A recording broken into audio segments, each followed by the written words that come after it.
තමයි සාමාන්‍ය විභාගයකට දෙන පේපර් එකේ එන්නේ සංකේත ගණන් විදියට පැත්තකදී 12ක් වුණ ඒක ආකාරයක් කරලා මේ වගේ ඒ කියන්නේ මේක පැත්තක 12ක් දිග විද්‍යාඥයන් මේ ගණකාවයන්නේ පැත්තකදී 12ක් වන සමච්ඡන්දස්කාරයක් තියෙන දිග 22ක් වන ගණකාවය මේක මුළු කරලා හදනවලු මොනවද ගෝල මේකේ අරය දීලා 3යි කියලා අරය 3ක් වන ගෝල කොපමණ සංඛ්‍යාවක් හදනවද අපිට ගෝල හදන්න n ප්‍රමාණයක් කියලා ඒක අපිට ගන්න පුළුවන් මේ පරිමාව මේ ගෝලවල පරිමාවට සමාන වෙන්න ඕනනේ ගෝලවල පරිමාවට සමාන ගෝල n ප්‍රමාණයක් කියන්නේ ගෝලවල පරිමාවට සමාන වෙන්න ඕන පිස්මික පරිමාණය කොහොමද අනස්කල වර්ගඵලයේ ගුණ කරන එකේ දිගෙන් අනස්කල දිගේ පැත්තකදී 12 ඉන්න 12 වර 12 අනස්කල වර්ගඵලයේ දිග 22යි දෙක ගුණ කරාම ගෝලයේ පරිමාව 3න්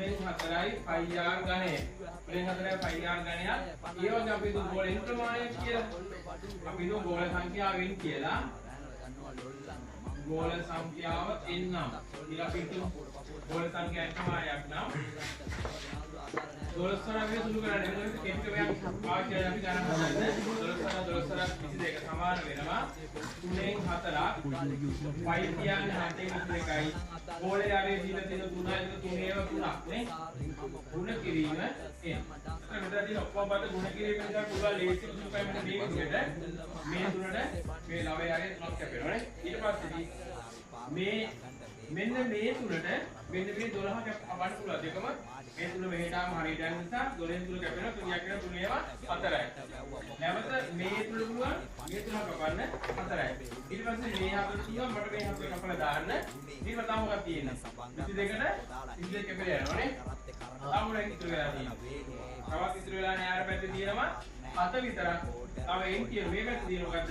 7 විතරයි තියෙන්නේ. එහෙනම් මේ තියෙන 4 එහා පැත්තේ තියෙන 7 මෙහෙට ගියොත් මොකද වෙන්නේ? බෙදීමක් පැත්ත මාරුදි ගුණ කිරීම වෙලා ගුණ කිරීම හත වෙලා එහා පැත්තේ ඉතුරුනෝ කවුද n කියලා. හතරක් අත 26ක් බලන්න හරි සරලව මේ උත්තරය අපිට ලබා ගන්න පුළුවන්. එහෙනම් බොහොම ස්තුතියි.